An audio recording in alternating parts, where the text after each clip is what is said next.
우리 역사 속엔 수많은 위인들이 있지만 그 중에서도 가장 유명한 천재 두 분을 뽑으라면 아마 세종대왕과 장영실을 뽑을 수 있을 것 같습니다. 역사의 한 획을 그은 천재 두 명이 같은 시대에 살았었다는 건 후손인 우리들에게 참 크나큰 축복이죠. 그런 세종과 장영실의 이야기를 담은 천문이 이번에 개봉했습니다. 영화에서 역사 속 위인을 다룬다는 건 꽤 조심스러울 수밖에 없습니다. 저번에 개봉한 나란말싸미처럼 아무리 영화적 상상이라 하더라도 역사에 대한 지나친 왜곡은 비판받을 수밖에 없죠. 다행히 영화 천문은 영화적 상상이란 미명하에 지나친 왜곡을 가하진 않았습니다. 물론 실제 역사와 다른 부분이 있긴 하지만 그래 뭐 영화니까 하고 이해할 만한 정도라고 느꼈어요. 영화 천문은 두 천재의 역사적 업적이 아닌 그들의 관계에 집중했습니다. 세종이 그렇게 많은 업적을 남길 수 있었던 건 아버지인 태종 이방원이 수많은 숙청을 통해 정적들을 제거해 놓았기 때문이란 것은 익히 알려진 사실입니다. 그런데 영화 천문은 이런 역사적 사실에서 조선의 왕 이전에 이도라는 남자가 어떤 것들을 느꼈을지 보여줬습니다. 아버지가 행했던 숙청으로 분명 자신은 왕으로서 안정된 정치적 기반을 가지게 됐지만 과연 이도라는 한 사람도 마냥 그것이 편하기만 했을까요? 영화에서 세종은 아들 이항에게 아버지 태종의 숙청들을 언급하며 이방원의 아들인 자신 또한 그런 잔혹한 모습을 물려받지는 않았을까 두려워하는 모습을 보여줬습니다.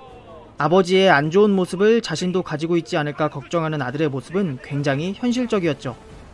이렇게 왕으로서가 아닌 한 명의 사람, 한 명의 아들로서 세종을 표현한 것이 정말 신선했습니다.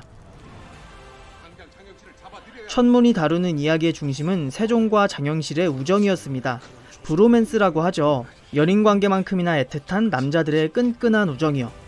그런데 천문에서 보여준 세종과 영실의 우정은 끈끈을 조금 넘어서 살짝 끈적한 느낌이 들었습니다. 세종이 영실을 대하는 모습에선 그런 느낌이 없었는데 영실이 세종을 생각하는 모습이 좀 과했다고 할까요?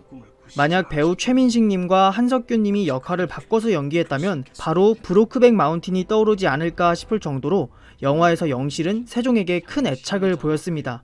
물론 자신의 능력을 알아봐준 임금에 대한 존경과 감사함, 그리고 오랜 세월을 함께한 벗으로서의 우정으로 볼 수도 있지만 살짝 부담스러웠던 건 어쩔 수 없네요. 세종과 영실 역할을 맡은 배우 한석규님과 최민식님의 연기는 정말 압도적이었습니다. 특히 세종을 위해 자신이 바퀴를 부셨다고 거짓말하는 영실을 보며 망연자실해하는 세종의 표정은 대사 없이도 인물의 감정이 그대로 느껴질 정도였어요. 이외에도 연기 부분에 있어선 모든 배우분들이 부족함 없이 만족스러운 연기를 보여주셨습니다. 그러나 작품의 후반부로 갈수록 배우들이 연기력 외에 이야기를 끌어가는 힘이 약해지는 느낌을 받았습니다. 이야기의 중심이 세종과 영실 두 사람의 우정에 맞춰져 있기 때문에 후반부에 보여지는 세종과 신하들의 대립 구도가 충분히 살아나지 못한 것 같아요. 사실 따지고 보면 후반부에 나오는 사건들은 전부 세종이 영실을 살리기 위해 노력하는 모습을 반복적으로 보여줬던 건데 이야기의 대략적인 결말에 대한 예상도 어렵지 않은 영화라 살짝 지루한 감이 있었습니다. 하지만 그래도 배우들의 연기는 훌륭했고 이런 훌륭한 연기를 보는 것만으로도 충분히 표값은 하지 않았나 싶어요. 최근 개봉한 한국 영화 중엔 가장 만족스럽게 본 영화였습니다.